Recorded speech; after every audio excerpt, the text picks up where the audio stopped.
किसान भाइयों, अगर आपकी भी गेहूं की फसल में बालियां निकल रही हैं या फिर बालियां निकल चुकी हैं तो यह तीन गलतियां किसान भाइयों भूल कर भी मत कीजिएगा। किसान भाइयों, गेहूं में जब बालियां निकल आती हैं इस समय पर किसान साथी यह तीन गलती कर देते हैं जिसके चलते काफ़ी ज़्यादा नुकसान उन्हें देखना पड़ता है। पैदावार में 20 से लेकर 25% तक कमी आ जाती है। तो वह कौन सी गलतियां हैं जो कि आपको नहीं करना है, जानने के लिए किसान भाइयों इस वीडियो को बिना स्किप किए पूरा अंत तक ज़रूर देखिएगा। साथ ही यदि आप हमारे चैनल पर पहली बार आए हैं तो सब्सक्राइब करके बेल आइकन को ज़रूर दबा लीजिएगा ताकि आगे भी आपको इसी प्रकार की इन्फॉर्मेटिव जानकारी भी मिलती रहे। किसान साथियों, जिस प्रकार से हमारी गेहूं की फसल में पहली सिंचाई करते हैं, गेहूं की फसल में कल्लों की संख्या बढ़ना शुरुआत हो जाती है, कल्ले बनते हैं, फुटाव होता है, बढ़वार होती है। यह समय काफ़ी ज़्यादा अत्यंत महत्वपूर्ण माना जाता है। ठीक उसी प्रकार से किसान साथियों, जब हमारी गेहूँ की फसल में बालियाँ निकल रही होती हैं या फिर बालियाँ निकल चुकी होती हैं, या इस समय भी हमारी गेहूं की फसल के लिए अत्यंत महत्वपूर्ण समय माना जाता है। इस समय पर आते आते हमारे कुछ किसान साथी जो हैं वह कुछ गलतियां कर देते हैं जिससे कि किसान भाइयों उनका काफ़ी ज़्यादा नुकसान हो जाता है, भारी मात्रा में पैदावार में गिरावट आ जाती है। लेकिन इस वीडियो में मैं आपको ऐसी तीन गलतियों के बारे में बताऊंगा जिनको यदि आप नहीं करेंगे तो हम अपनी पैदावार को किसान साथियों 20 से 25% तक कम से कम बढ़ा सकते हैं। बालियाँ निकलते समय नंबर 1 पर जो हमें गलती नहीं करनी है, पोषक तत्वों की पूर्ति ना करना। जब गेहूं की फसल में बालियाँ निकल रही होती हैं या बालियाँ निकल चुकी होती हैं, इस अवस्था पर भी हमारी गेहूं की फसल को कुछ खास पोषक तत्वों की आवश्यकता होती है। यदि वह पोषक तत्व इस समय पर हम नहीं डाल पाते हैं तो हमें किसान भाइयों काफ़ी ज़्यादा नुकसान देखने को मिलता है। लेकिन कुछ किसान साथी ऐसे भी हैं कि जब गेहूं की फसल में बालियां निकल रही होती हैं वह उस समय पर फिर भी भर भर कर यूरिया का प्रयोग करते हैं, अन्य बहुत सारे दवाओं का प्रयोग करते हैं। तो आपको बिल्कुल भी ऐसा नहीं करना है किसान साथियों। गेहूं की फसल में बालियां निकल रही हों तो मात्र इस अवस्था पर आपको एक खास स्प्रे का प्रयोग करना है और इस स्प्रे का नाम है किसान साथियों NPK 05234।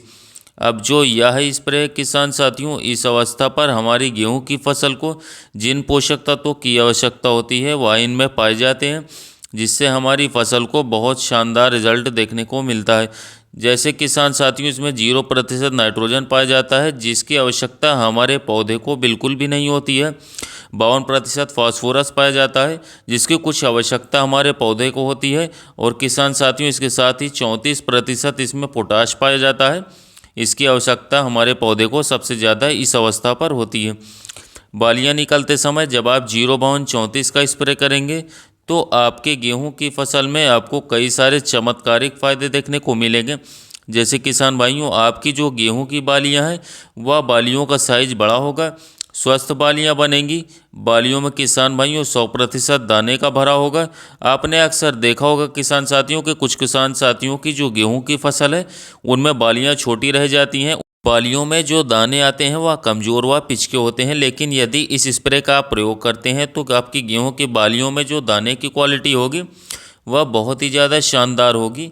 जब इसको हम डालेंगे किसान साथियों तो हमारे गेहूं की बालियों में जो दाने आएंगे वो दाने वज़नदार आएंगे, चमकदार आएंगे, दाने की क्वालिटी एक नंबर की होगी। साथ ही किसान साथियों और कई सारे फ़ायदे मिलेंगे, जैसे कि हमारे पौधे की रोग प्रतिरोधक क्षमता में वृद्धि होगी। आगे आने वाले समय में यदि छोटे मोटे रोगों का अटैक होता है तब भी हमारा पौधा उसे सहन कर पाएगा। तो यदि हम किसान भाइयों 05234 की मात्रा की बात करें तो इसको लगभग आपको 1 किलोग्राम प्रति एकड़ के हिसाब से डाल सकते हैं 120 लीटर पानी में घोल बना करके। रिजल्ट इसका इस अवस्था पर बहुत ही ज़्यादा शानदार देखा गया है। तो बालियाँ निकलते समय सबसे पहले इसका प्रयोग करना है। नंबर 2 पर किसान भाइयों इस गलती को नहीं करना है, वह है नमी बनाए रखना। कुछ किसान साथी जब गेहूं की फसल में बालियां निकल रही होती हैं उस समय पर सिंचाई नहीं करते हैं। यह सबसे बड़ी भूल है किसान साथियों। गेहूं में यदि गेहूं में बालियां निकल चुकी हैं या बालियां निकलने वाली हैं तो इस अवस्था पर हमारा जो गेहूं का पौधा है उसको सबसे ज़्यादा नमी की आवश्यकता होती है। तो इस अवस्था पर आपको हल्की सिंचाई ज़रूर करनी है। यदि इस अवस्था पर हल्की सिंचाई करेंगे तो आपके पौधे को प्रॉपर नमी मिलेगी, जिससे गेहूं की बालियों का साइज बड़ा होगा। गेहूं में जो दाने हैं किसान साथियों, वह अच्छे तरीके से भर पाएंगे। तो नंबर 2 पर किसान भाइयों, आपको अपनी गेहूं की फसल में जो है हल्की नमी बनाए रखना है, ताकि आपकी जो गेहूं की बालियां हैं उनमें अच्छी तरीके से दाने का भरा हो सके। नंबर 3 पर है किसान भाइयों, आपने फसल पर निगरानी रखना।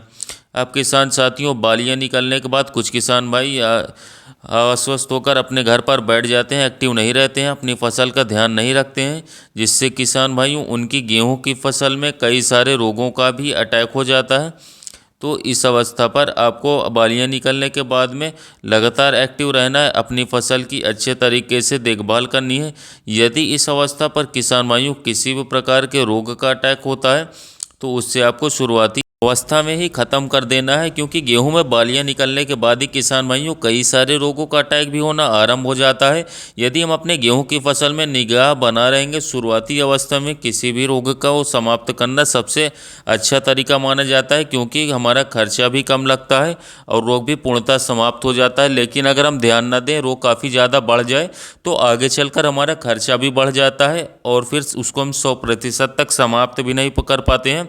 तो किसान साथियों, यदि आप भी अब गेहूं की फसल में बम्पर पैदावार लेना चाहते हैं, तो इन 3 गलतियों को आपको नहीं करना है। फिर देखिएगा, इस साल आपकी जो गेहूं का उत्पादन होगा वह आपको काफ़ी ज़्यादा शानदार देखने को मिलेगा। आई होप मैंने आपको एक अच्छी जानकारी दी है। वीडियो पसंद आया हो तो आप हमारे इस चैनल को ज़रूर सब्सक्राइब करें, वीडियो को लाइक करें। मिलते हैं नए वीडियो में नए टॉपिक के साथ। धन्यवाद किसान भाइयों।